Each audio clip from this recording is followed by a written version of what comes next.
मिले सुर मेरा तुम्हारा तो सुर बने हमारा। सुर की नदियाँ हर दिशा से बहके सागर में मिले। बादलों का रूप लेकर बरसे हल्के हल्के। मिले सुर मेरा तुम्हारा तो सुर बने हमारा।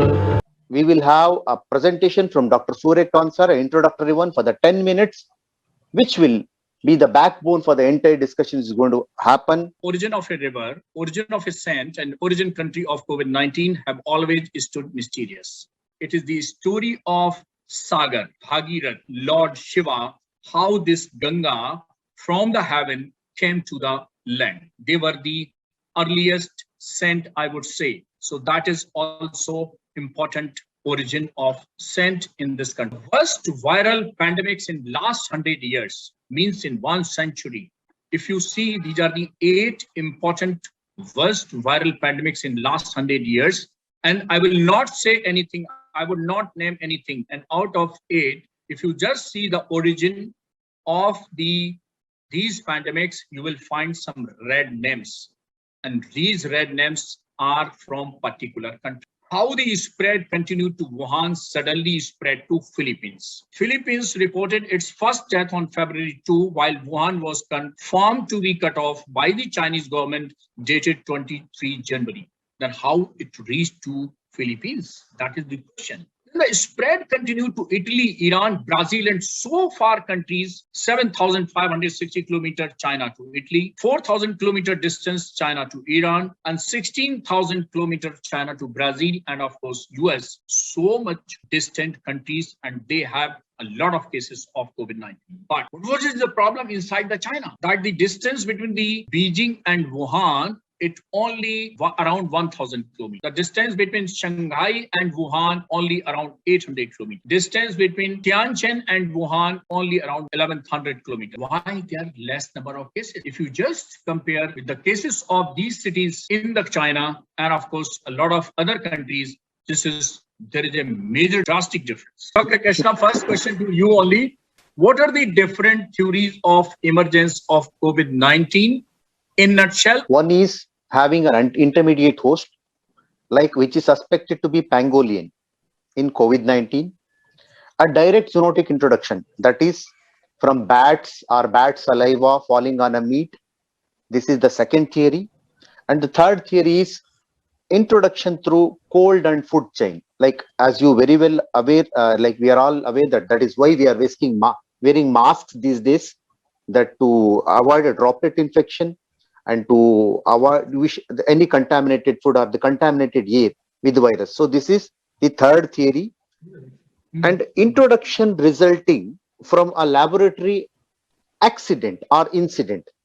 So it could be introduced while it is leaked from a laboratory, or that could be accidental or incidental. I don't want to mention that further. Yes. That is up to the research to understand that. So these are the only 4 theories from how the transmission can take place. Dr. Agam Vora, how SARS, MERS and SARS-CoV-2, that is COVID-19, are related to each other? These viruses are all cousins of each other. They belong to the same coronavirus family. Dr. Amita Nene, can you tell us various points against the COVID-19 being a natural virus? There are about 22,000 types of coronaviruses which are available. Not a single one has inclusion of either HIV genomes or Plasmodium vivax and genes or DNA in it. Whereas SARS-CoV-2 actually has presence of the anti-malarial Plasmodium vivax also and HIV parts also. So this is actually something very, very strange. And these 3 points actually go against the possibility of SARS-CoV-2 being a natural mutation. And it could be some genetically engineered part. Probably, we don't know. We'll find out towards the end of the webinar. Thank you. Dr. Mohan, what are the 2 ways of evolution of viruses? That is mutation and recombinant theory. And what do you think, which is coming too closer to this virus? Dr. Murli Mohan. origin of the coronavirus. It can't be natural. We don't have these sequences in any naturally occurring viruses where you would expect it to jump from one virus to the other. On the other hand, what you can do, and these are modern ways of engineering changes in virus. One is by using CRISPR technology, where you have a gene, the CRISPR, that takes a gene, you can cut it any way you want in order to tailor together a new gene. So that's one way. And they've used it in this very same, genetic manipulation, possibly by making viruses that can actually enter humanized rat lungs. And they've used this for research technology.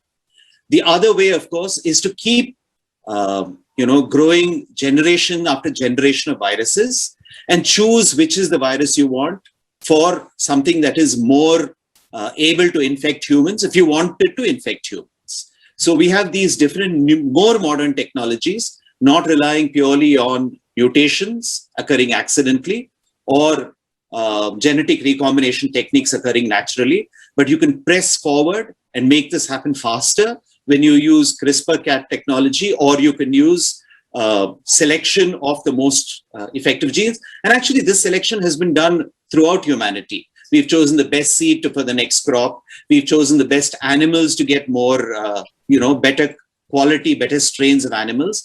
And this kind of genetic engineering has been going on for a beneficial cause for a very long time. Whether it has really been used for the same reason in the generation of the SARS-CoV-2 technology is not very clear.